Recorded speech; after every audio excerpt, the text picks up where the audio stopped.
Hello ladies and gents, I'm DeeKay And I'm Nexus of Ice, and welcome to DeeKay Nexus Discussions Episode 5.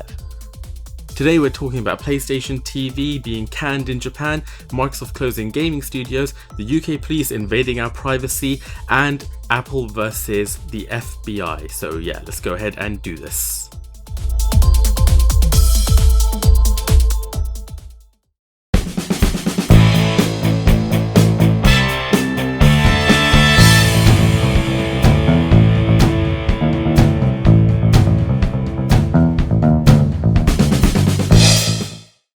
Okay, so first up, the PlayStation Vita TV, as it's known in Japan, has been canned by Sony.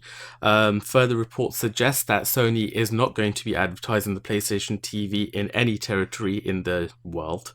So it looks like it's gonna go down the drain for everybody sooner or later. So I'm not too... Well, I never had the PlayStation TV. It was a pretty cool concept from what I know about it. But yeah, kind of sad to see it go if I was a PlayStation owner. What do you think, Nexus? I actually have a PlayStation TV. It had a lot of potential. I bought it, after it went down in price like crazy. But it definitely had its shortcomings on, what they could have offered with the system and everything else. In short, it is at its core the PlayStation Vita hardware shoved into a tiny little box almost the size of a credit card. Well, yeah, maybe a little bit bigger. And you can sync a PlayStation 3 or 4 controller to it and play it on a TV. That's pretty cool. Yeah, and it had its potential. It actually has a Vita game card slot to it. And it has, unfortunately, it only has 1 gigabyte built-in memory, which is a little bit of a shortcomings if you want to access all of the digital games and stuff like that. You can, of course, buy the expandable memory card. Again, if you guys are familiar with the Vita, then you know the woes of Sony's proprietary cards and how expensive they are, which is probably one of the things that hurt the system, because not only did you have to invest in the PlayStation TV hardware, if you didn't get it with any sort of bundle, you'd have to make sure that you had a PS4 or PS3 controller. That's another investment that you had to do. You had to make sure you had a memory card. And then you had to make sure you had games for it. And of course, almost everything that was offered at the store was compatible. A lot of PlayStation 1 games and other stuff are actually compatible on it. You can side transfer a lot of stuff to it. It was interesting. But the thing that I think really hurt it was not all of the Vita games were compatible. There's like a large list, but it's not. It never had the comfort of I'm going to buy this game and I'm going to know it's going to work on my Vita, that sort of thing. I think a lot of them had to do with the the touch pad on the back and the touchscreen functions. Yeah, the game relied on that. Obviously, you can't do that with the little box with that HDMI port hardware. And it really did depend if the developer decided to support it or patch it, saying, okay, well, we're going to allow this feature and we're going to kind of redesign a little thing just to make sure that it plays properly on the PS Vita TV hardware, so that we can have it accessible on that. But a lot of people, from what I heard, they got it was the PS4 streaming. From their PS4 directly to their Vita TV, so that way you didn't need to have like another PS4 or whatever to play your PS4 in another room, similar to Windows 10 Xbox One streaming functions. Yeah, I think it was a pretty cool service while it lasted. You can still buy it in Europe and America. Japan, they're not going to provide any more They're like stock. $40 now. They're absolutely dirt cheap. They went down to 20. Oh, even they went down to $20? Yeah. Oh, dang. I know they're like $30 pre-owned, but wow, I didn't even know they went down to 20. To be honest, guys, if they're $20, man, and you got a PlayStation Vita and a PS3 controller, it's probably still kind of worth the investment. But they're going to drop all support for it, though, so don't expect it to be supported in the next couple of years. Well, even in the next 6 or so months, I don't expect it to receive any firmware updates. Yeah, the cool thing about what that potential of that little system had was, essentially you could buy a console game on a cartridge memory card and play it on a TV, which I thought was, great. How else can you play Final Fantasy X on, say, a cartridge for a hard copy? And I think by now we've established that I love my hard copies of titles, and that's one reason why I got it. Was I could actually get like Borderlands 2, Blaze Blue. Of course, unfortunately, with some of the fighters and stuff like that, they really didn't offer the support of co-op. Same co-op because it's designed on a portable platform only with one controller, which is the only downfall to it. But that came down to developer support, which again was another downfall of it. It had a lot of promise, the hardware, but it didn't have the support of the developers, and even Sony kind of screwed it over with their restrictions they did on it by the again the memory card and all that other stuff. They should have tried to open it up to a lot more versatility rather than restrict it. Yeah, I think one of the things that they could have done with it was they could have touted it as an all-in-one box, not just a specific. I think they targeted a bit of a niche. If they had gone with a broader spectrum of consumers, then they could have said, look, instead of buying an Apple TV or instead of buying an Amazon Fire TV stick, buy this, and not only will you be able to play your games on it, but it will also support all of these streaming services. And I think if they did that, it would have appealed to a much larger portion of the market. Well, the problem is that the Vita didn't have that much support in the first place. Yeah, that's So true. you couldn't. I mean, pretty much any general app on the Vita you could play on the PlayStation TV. Like, I don't think it even had. I don't use it for Netflix, but I don't think it even has Netflix. Something stupid like that. A lot of these general streaming apps that would have been awesome. They could have been like a contender for a Roku, for Yeah, instance. That would have been exactly. great. But they didn't have the support it needed on at least those basic things. And because the Vita didn't have the support, no one was going to put it behind the freaking PlayStation TV. Uh-huh. And again, it really comes down to usability. You're like, oh great, it's a great price point for $40. When at least I picked it up. But then you start to look at to be able to actually use it. You need that freaking memory card, and I just happen to have a PS3 controller, so at least save me some money. But if they'd have just built it in with 16 gigs, which is pretty modest nowadays, which really, what is it going to cost them? Nothing. $3 The or something cost would have been stupidly cheap? Like, negligible. yeah, and all that choice was to force people to buy a proprietary memory card. I mean, I understand not wanting to make like an SD card to stop piracy and everything like that, but at least have a better built-in memory option for the consumer. I would have thought that would have made a good decision for them, because that way no one could pirate anything because you couldn't access the memory directly, and at least you at least allowed people to use their device. Yeah. The only thing that 1 GB is good for is game saves from your Vita cartridges and like the insanely tiny indie game. That's it. I think I was able to fit maybe one or two of those on my Oh, PlayStation wow. TV, A whole and two that's it. games? Oh yeah, whole It's two games. That amazing. that that was it, man. And these were like really really basic, that sort of thing. But again, it's them trying to restrict it and not at least offering the consumer the ability to actually use their hardware, which is the unfortunate thing.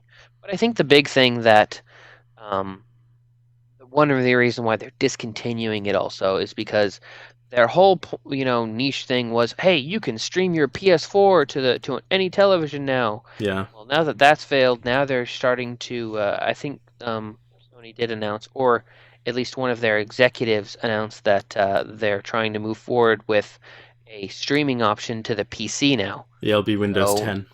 yeah, so if you have a PC platform streaming now, there's essentially the same function on almost any other PC on that, which I guess means that they're going to have to somehow allow you to sync, finally have a program to sync a PS4 and a PS3 controller to a PC in a lot easier way, because that's it compared to like an Xbox controller. It's hard to sync a freaking PS4 or a PS3 controller um, to your PC Yeah, I as far use as my wireless goes and everything like that. It's just it's a nightmare when it comes to configuration. Yeah, I use my Elite controller with my PC, and it's I use my great. Xbox One controllers as well. They do work really nice. Plug and play, and you're ready to go. Yep. Well, what do you expect? It's a Microsoft Exactly. controller, the Yep. Microsoft operating system. So yeah, I still have my original PlayStation Portable, my PSP, and I can't bring myself to The get rid of 1000 it. model, It's 3000, I think.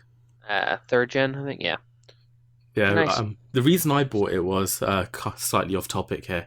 Was I used to go on this training course for my job, and one of the guys in the training course had a PSP, and at that time, Grand Theft Auto was on the PSP, and it supported network play. So you can play with PSPs that are in close vicinity. Hmm. So by the end of the training course, I'd say about 8 of us had a PSP. So we'd sit in this training course and we'd all play online Grand Theft Auto against each other when we were supposed to be studying. It was awesome. That was so much fun. But yeah, one of the many uses of portable gaming, and yeah, I think Nintendo has it. Well, they kind of hit the nail on the head with portable gaming, and I don't think anyone's gonna dethrone them anytime soon. So yeah. Okay, that kind of brings us nicely into our next topic, with companies canning things, really. Microsoft is closing Lionhead Studios and Press Play. Fable Legends has also been binned, so that's over and done with. And to be honest, I'm not. Well, some people are going to hate me for this, but I'm not really sad to see Lionhead go, and I'm not sad to see Um, Fable go either. I'm really not. what? Well, I'm the only thing I'm sad to see go is that the potential that Fable had. Obviously, it was kind of swirling down the toilet for a long time. Most people will say that after two, there really wasn't an exciting Fable game. You had hype for three, but Uh huh. when it came to that title, it looked like just like development woes with the third one. Um, it wasn't really a bad game, but when you had excitement and what you're doing in it, you're building up, you're building up. It's all about becoming king. You're doing this. The story happens, and then it hits like a plateau. And I guess the best way to put it is in an excitement plateau, and then it just starts to dip. Being king is actually the worst part of the game, and then the ending just kind of happens, Hmm. and you're just left with like, so I had this great revolution, which I'm sorry guys, it's not spoilers. It was in the actually in the advertising. You're trying to do a revolution and become king. Well, you do that. But after that, the rest of the game, which is the last 10%, is just all the heck boring.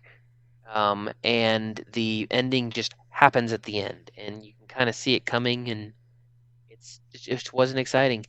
And after that, they didn't even come out with main Fable um, releases anymore. They did like um, Fable Legends or something, or Well, the Fable one Legends is the one that's the just been Connect. cancelled. That's the okay. That is yeah. What was the Connect one? I have no idea. I really didn't Yeah, care at the they had time. a yeah. It was like you're on a like carriage or something like that. They did a Connect based Fable game. I mean, they just kind Uh, of all around there.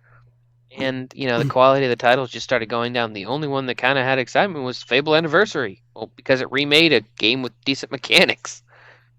yeah, as a guy who's experienced the Fable universe, were you at all excited for Fable Legends? No, not at all. Yeah, well, I that's saying took a look something at then, it, isn't it? and yeah, I took I really did like the Fable universe, but um, it's like they tried cramming too much stuff in it. I mean, the whole thing about Fable was that it was a nice, tranquil, and simple world that you were able to blow around you. But I think that they just tried shoving too much convoluted lore and story where it didn't need to be. You could have had some great titles without any of the convoluted story, or hey, you can do this and have this feature and that feature and ooh and ah. It's just again, who's the main director? I It really was never Peter committed his Molyneux. main. There it is. I think a lot of That this comes dude. down to Peter Molyneux. I've actually seen him speak, well, for real. and he does tend to exude this He's a air car of. sales. He's basically a used car salesman. Let's just say it for what it is. Well, what I was about to say was he does exude this air of dullness. I'm sure he's a very talented man, and he has accomplished a lot in his time. Watch him But get excited about the one-button combat in, I believe it was Fable 2. dude, that guy, I've got nothing against him, but at the same time, I just think he needs to get with the times. And no disrespect to Peter Molyneux, great guy for the industry, but at the same time, in terms of game development, I think he's past it. And yeah, I'm sorry Well, to say, I'm here's the just. problem. Here's the problem, though. Was it Microsoft that bailed out Lionhead when, I mean, they would have gone. It's either, there's a reason why you had Fable Lost Chapters. Fable Lost Chapters was actually the finished game. The original Fable release was essentially the last build that they had. That's why all the demon doors didn't work and all that other stuff, because the game literally wasn't done. It's either they released it or Lionhead would just go under and the game would never see the light of day. That's exactly why the first version of Fable came out as it was. Because they were all out of time, all out of money, and they needed to put the game out or it would just be done. And then it came out, reasonable success, so they were able to actually go back and make the rest of the game as Fable Lost Chapters. Yeah, That's the completed game. it sounds like Destiny. Yeah, that's pretty much what. And after that, I don't. After that, I think Microsoft, didn't they officially acquire Lionhead Studios? Don't quote me on it, but somewhere along the way, They did Lionhead acquire them at Studios. some point, yeah.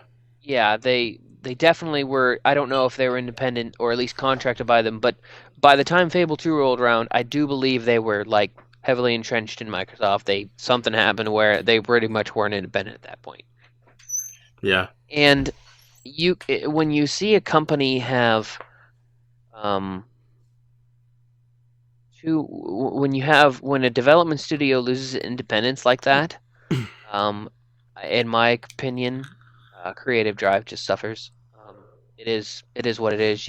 I can point out a million different things, a Well, I million just different think. studios it happens to, but Well, it eventually starts to happen, and you just got to kind of like, especially when you're told to make a game. You literally, okay, hey, Lionhead Studios is making Fable. That's great. We made 1, 2, and 3. Do you really think that these developers want to continue to make Fable over and over and over again? Well, I don't know. I don't know because I'm not them. Maybe they loved it and they just wanted to push it as hard as they could. But at the same time, what I think is that if they were an independent development studio and they made this game, which almost made them sink, being acquired by Microsoft and then continuing to do the very thing that was causing you to sink in the first place wouldn't stop you sinking. No amount of money in the world would stop you, you know, saving this sinking ship when you're not changing anything. They didn't change anything. They didn't make any changes that would, stop them from going under. And I think that Well, it that's the depends if they biggest made the right downfall. decisions or not, and whose decisions those were too. We don't. We're not part of this, circle, and we don't know who makes what decisions when it comes down to it. Um, there's no way to know if Lionhead had as much autonomy as, say, like Bungie, for instance. Bungie apparently had a huge amount of autonomy when they Yeah, were they a had part of tons. Microsoft. But all the other development studios, from what I hear, when at least they're brought into that company fold, a lot of them get integrated, really integrated into that company. And when you lose your autonomy to that point, again, what kind of decisions on your own company direction, and especially whether it be financial or work related or creatively, you don't know. We don't know that. So beyond just um, speculating what could have, would have, should have. Obviously, it happened. Bad decisions were made, and things just didn't get pushed where they needed to. Um, and it is kind of sad seeing Lionhead go, because what they could have been. There was definitely a lot of potential in the development studio, but you're right. They need to Their change something. creativity became bland, and it just, regardless if they were trying out new ideas, they were trying out, let's be blunt, highly experimental ideas, and that can either spell great success or great doom. Yeah, one thing that I wanted to touch on is that when this news came about, a lot of people on Twitter and a lot of YouTubers started attacking Phil Spencer, saying, "Oh, you fucking suck! Oh, Microsoft is dead. They're closing the game studios. Blah blah blah." And I did respond to a couple of them, and my point was I would rather they can the game now instead of releasing a £60 game, making me pay £60 for it, and then dropping development of it, and everyone just suffers in the long run. I would rather they can it now and don't take any of my money for an unfinished, an unfinished game that's just no good and shouldn't have been released in the first place. And I'd rather they invest that money in new IPs or existing IPs which are proven to be good IPs that people actually want. And some people don't like that way of thinking. Like I was on YouTube today, and Stone Fox Media was going on about how Microsoft is possibly canning the entire Xbox project. Do these people not read? I mean, Xbox is a huge part of Microsoft now, and they're with it for the long term. Just because they're bringing about ways to upgrade the platform in different ways which are not confirmed yet. We don't know how they're doing it, but we know that they are doing it. It doesn't mean that the platform is dying or is indeed dead. Or you're going to And have anything that closes anything. I mean, it's the same thing goes of, I'm sure there are people saying, Microsoft saying, haha, Sony's still sinking because they're closing, this is failing, they're pulling support on that. It happens. It literally, it just depends on how much it is in the public eye. Companies and development studios come and go on a yearly basis. A lot of them close down and change more than you think. Like, what is it? Assembly Studios? Is that the one that made the first Halo Wars, for instance? After that game released, they no longer existed. yeah, I can't remember what they were called. I have no idea. Is it Giant Robot or something? No, it was something else. You They changed afterward, but yeah, they some of the key members of that kind of moved to another one. Like these studios, you'd be surprised. There's just groups of people. I've learned not to really um, worry about the studios, and I've at least on a consumer basis, if I'm interested in work that's coming out, I look at the people.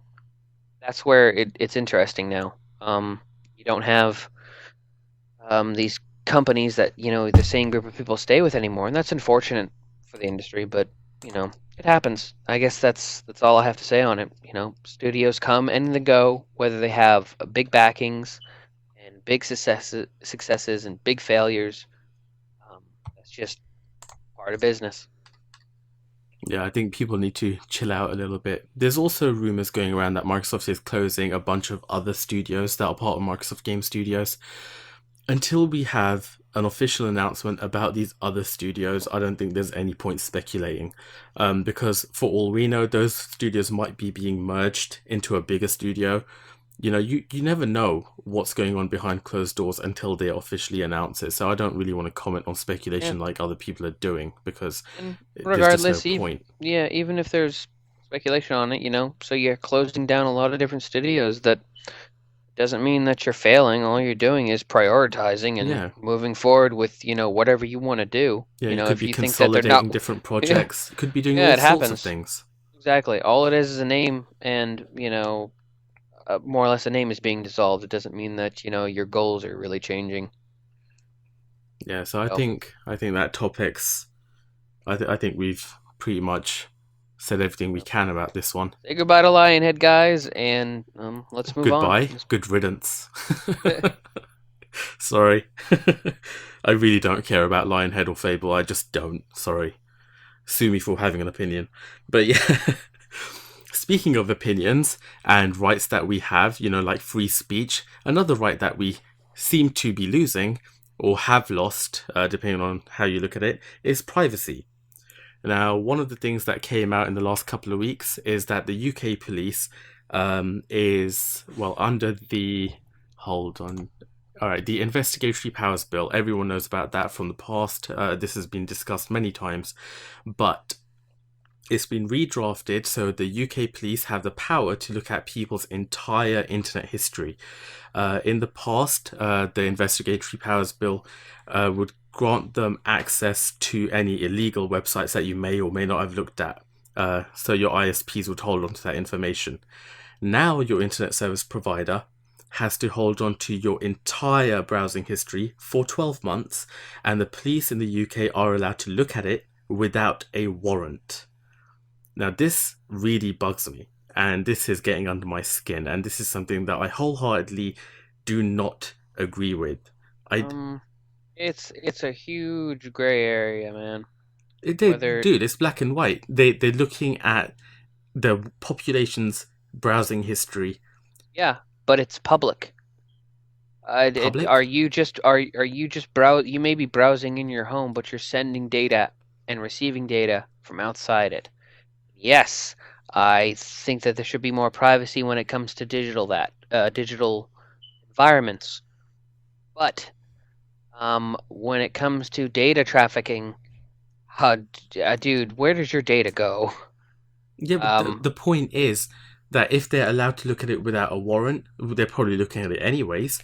But this just makes it official, and it means that they can use this against you legally. Yep.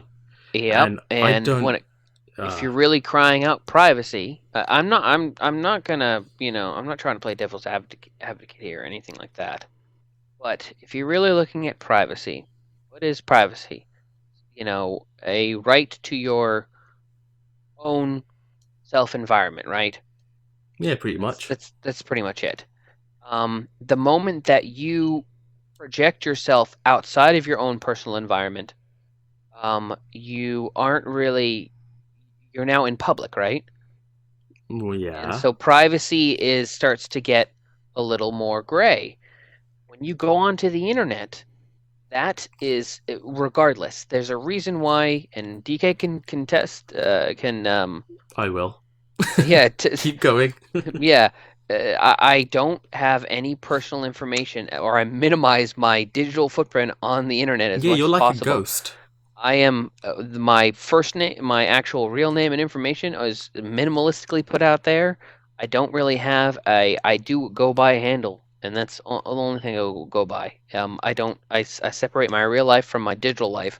Like, pretty much I'm putting on a character at this point in time. Anything that you're going to talk about, you're going to, hey, yeah, I'm going doing this, I'm playing that, I'm playing a video game, I'm talking some politics, whatever I think is right or wrong. When it comes down to it, if I'm going to invite you actually into my personal life, then I'm going to talk to you face to face, or I'm going to have a discussion with you and tell you, and start using my real name, that sort of stuff. So how you project yourself and what you do online is still within the public eye, and that's up to you to control what you do. Do you think that the police should be able to see? It's the same thing of, if I walk outside the door, butt-ass naked, and it's illegal to walk out there, naked, do you think a policeman should have the right to be able to look my way in public and say, hey, you're doing something illegal, because I can see this, because you're in a public space? That's what the internet is. It's still a public space. And it's also a utility. And I agree. You should be able to have saying, hey, you can't just go in and try to tear stuff up. But at the same time, man, you're putting yourself in that position by using that public space service. No, that's completely You're walking outside wrong. your door. No, you can't just say that. You can't say, oh, by using it, I can you should say expect this. Yes, okay, here's my retaliation to everything you just said. You can't say that going out using the internet, for example, is a reason for you to expect your privacy to be invaded. The whole point of privacy and the right to privacy is that your privacy should not be invaded. Whether they can do it or can't do it is besides the point. We have a right to privacy, and that right should be respected. Okay. If you set up your own personal internet, your own personal environment, that doesn't connect to anyone else, and that doesn't have any other interactivity between other people, then okay, that's your own private internet. They shouldn't be able to tell you what you're doing. But No, but that's you're still not the interacting point. with other people now. Therefore, it's in public, man. No, but Again, okay, let me make a it goes differentiation. off this. Let me put an analogy. Oh It's God. just like the same creepiness factor of having government cameras on either street corners or street lights, all that crap. Big Brother's watching you. It's creepy as hell, and I don't even like that. Okay, But well, guess what? It's one of those things that yeah, they technically can do. I don't have to walk outside my damn door, okay, well, unfortunately. as someone who lives in the UK, London specifically, I know all about CCTV cameras because we are the most watched city on the planet. Okay. We have more cameras than anywhere else in the world. So do you think that do you don't seem to be, having any problem seeing that technically police or any government officials would, see you picking your nose down the street, or, you decide to you still make you know that they're looking at you. You still open up your mobile phone and type in your bank account number on over a camera that could be watching you, right? Well, yeah, but there's still a differentiation here. I mean, one of the differentiating factors for me, geez, English fail, is that let's say that I was posting something to Facebook.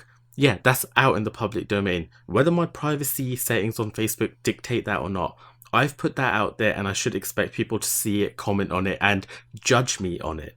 Same with these YouTube videos. People can judge me on my content and my opinions.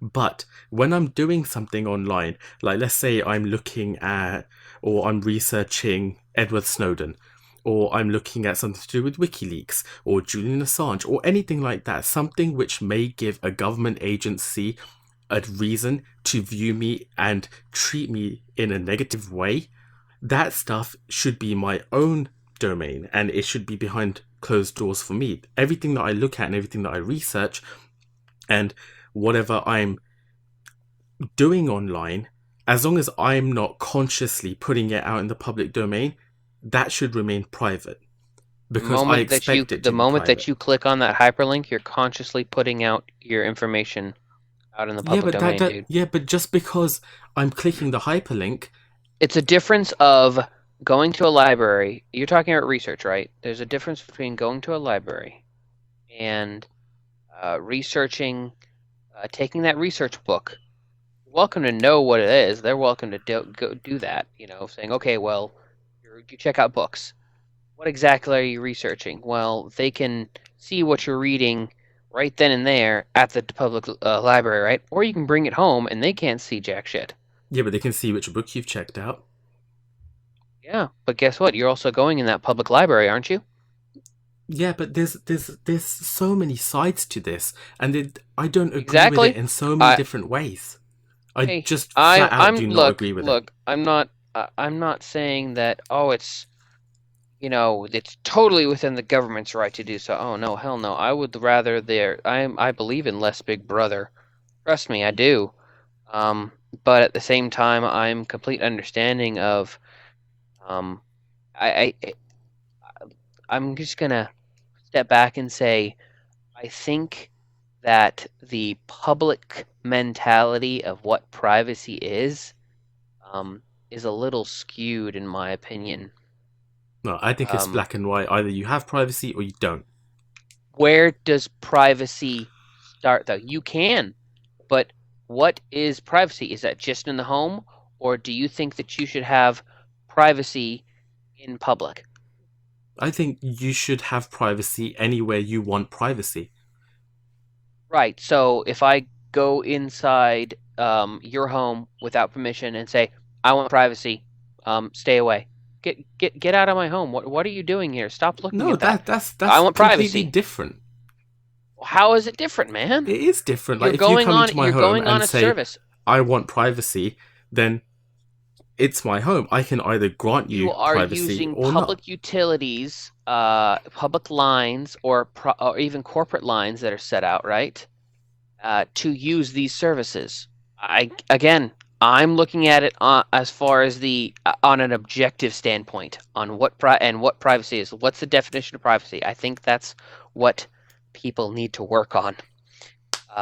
Again, I'm a person that says, fine, you can have privacy in your own home as long as you don't bring it on public, and anything that walks out there, that's cool. And I still think that people need to limit their actual interactivity online and understand that it's a giant open book when you go onto the internet. Yeah, okay. Whether you want it to or not, okay, it's there. I know exactly what you're saying. Walls of paper. Right? Yeah, walls of paper. You should expect everyone to see everything, but at the same time, it is not unreasonable for me to expect to have privacy in a domain where privacy should be allowed. And privacy should be a thing.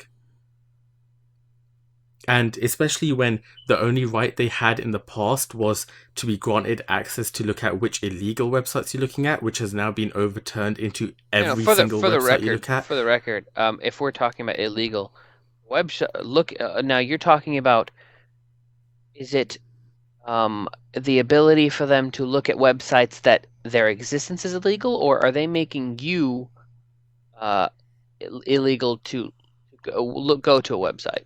Okay, now there's two ways that it works, right? Now, number one, I'm not going to go back for it. I'm just asking, what do they do in the UK? In the UK, what they used to do was, let's say that you go to, perfect example, Pirate Bay. Okay, everyone knows about Pirate Bay. If you go to the website... Is it based out of Somalia now? I have no idea. But I think last time I checked it was Somalia, which I find so fitting right now. Jeez, Captain Phillips. Anyway, so let's say you go to the Pirate Bay, your internet service provider would log that you have gone to the Pirate Bay, and if the police are investigating you for any reason or your information is passed to the authorities, then they can say, okay, DK86 went to the Pirate Bay, and they can deal with that as they wish. What they've done in recent years is they've actually censored the internet, which is another thing that I'm against. Because now, if you try to go to the Pirate Bay or any other pirate websites, it comes up with this thing where the website is blocked in your country.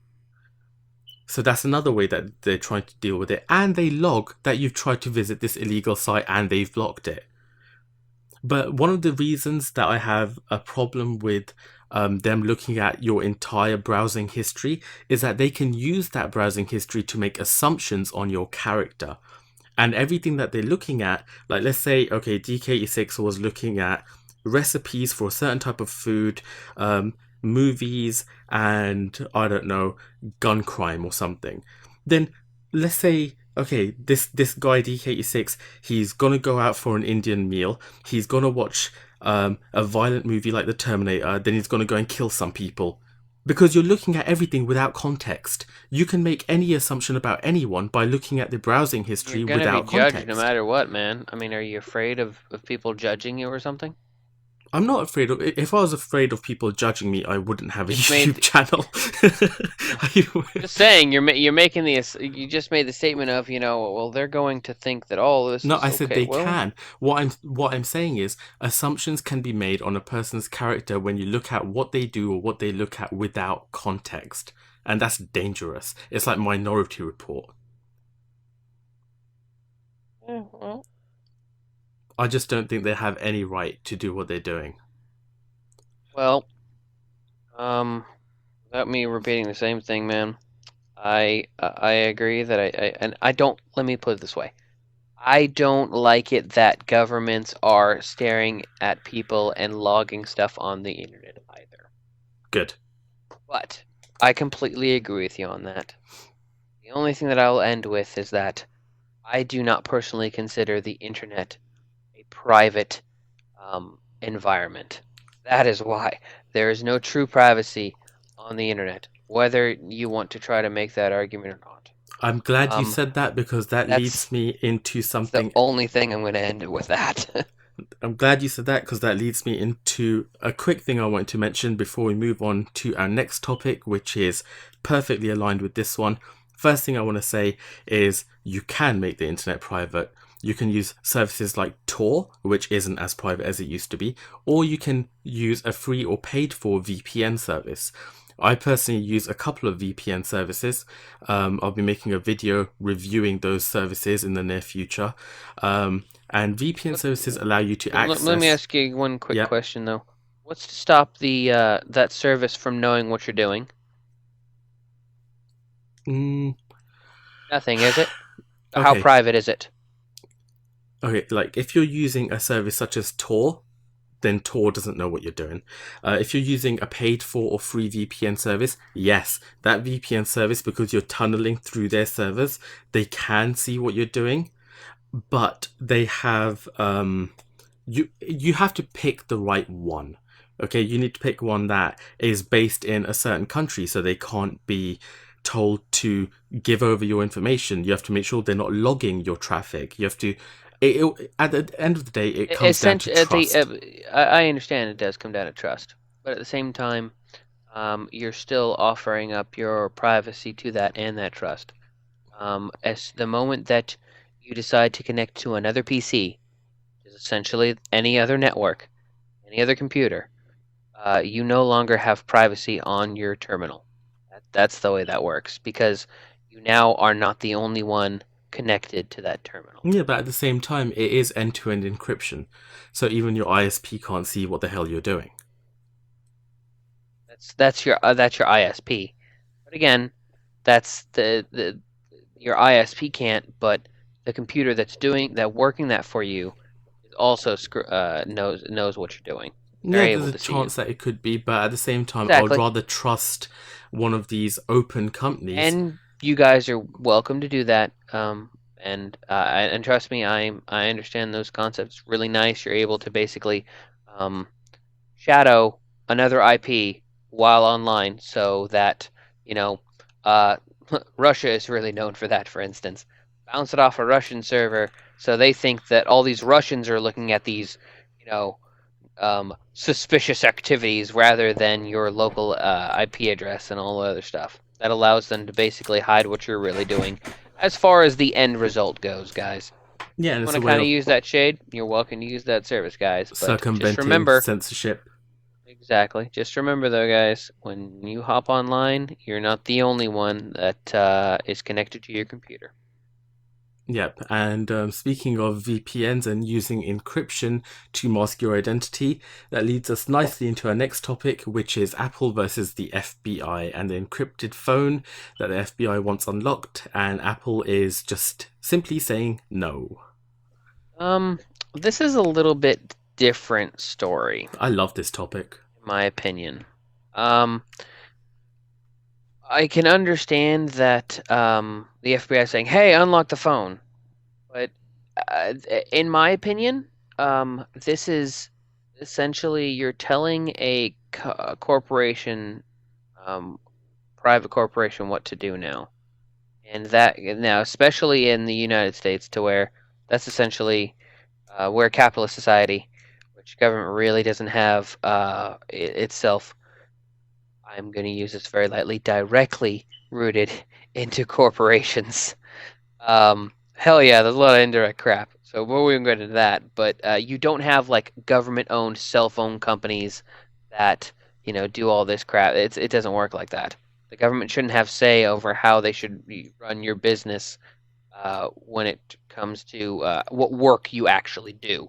They're welcome to say you need to pay taxes and do all that, but if they need something done, and they're telling you to do something, that's pretty much being conscripted into doing a job, and that's a little totalitarian in my opinion. Yeah, like for those out there who may have missed this entirely somehow, some way, what the US government is asking Apple to do is they're not saying hack the phone and get us into it.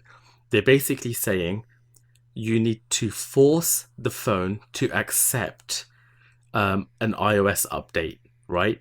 Now, what they want Apple to do is create a bespoke version of iOS which disables some of the security on the iPhone.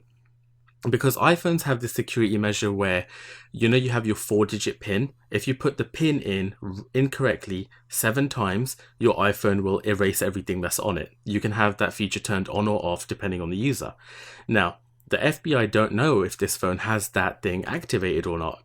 So it's a 4-digit PIN. That means there's 10,000 different combinations that the FBI could try to get into this phone, right? Every time you put in an incorrect PIN, the phone locks you out for 30 seconds. And you put in another incorrect PIN, it locks you out for 10 minutes. And so on and so forth. So trying 10,000 combinations on this iPhone will take a very long time. So what they want Apple to do is to force the phone to receive an iOS update, which, number one, disables the timeout, right? So every time they put in a PIN number, it won't time out for X amount of time. Number two, disable the functionality of the phone erasing itself after 7 failed attempts. So what they're saying is force the phone to accept this iOS update so the FBI themselves can then brute force the phone into unlocking by connecting it to a device which tries 10,000 combinations until the phone unlocks itself. A good analogy to use for this scenario is when designers make security protection.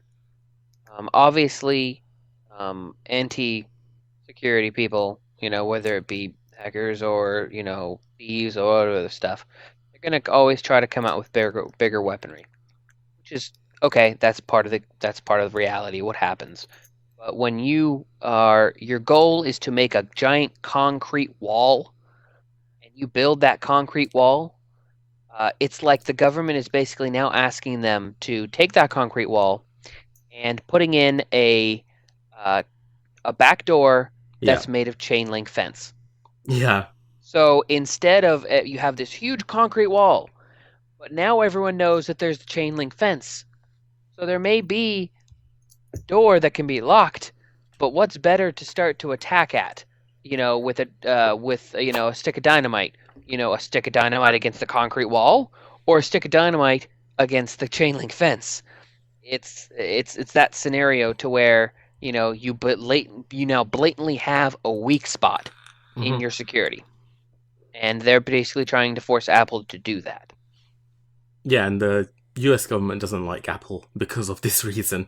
Not only is Apple extremely powerful and they have more money than the US government, they have encryption on all of their devices. iMessage is fully encrypted, FaceTime encrypted. All of Apple's messaging is encrypted. And because Apple has said no, and the court initially agreed with Apple, it's all going up to higher courts now and the story's ongoing. But other companies have decided to side with Apple. So you've got Facebook backing Apple, Google backing Apple, Microsoft backing Apple, all in the name of privacy. And I think people should stand up and applaud Apple on this, because people have the right to privacy and Apple understand that. Now, whether that person is a terrorist or not, that's kind of besides the point. I don't mean to be insensitive, but at the same time, if you go unlocking phones for potential or known criminals, then you must be able to unlock phones for the general public. And that's something that Apple or anyone doesn't want to happen. But yeah, the latest development in this story, by the way, is that Apple may be forced to give their source code for iOS over to the FBI. That hasn't been confirmed or whatever yet. That's just a possibility which could come out of the ongoing case with the FBI versus Apple. But yeah, we here at DeeKay Nexus Discussions, I believe, me anyways, support Apple on their decisions, and I wish them all the best. And I think Nexus has died or fallen asleep. Hello? You there? I don't know what's happened here. Hello? Test? Are you back? What happened? Yeah, edit. I don't know. Like, it somehow muted itself. Just edit that crap out.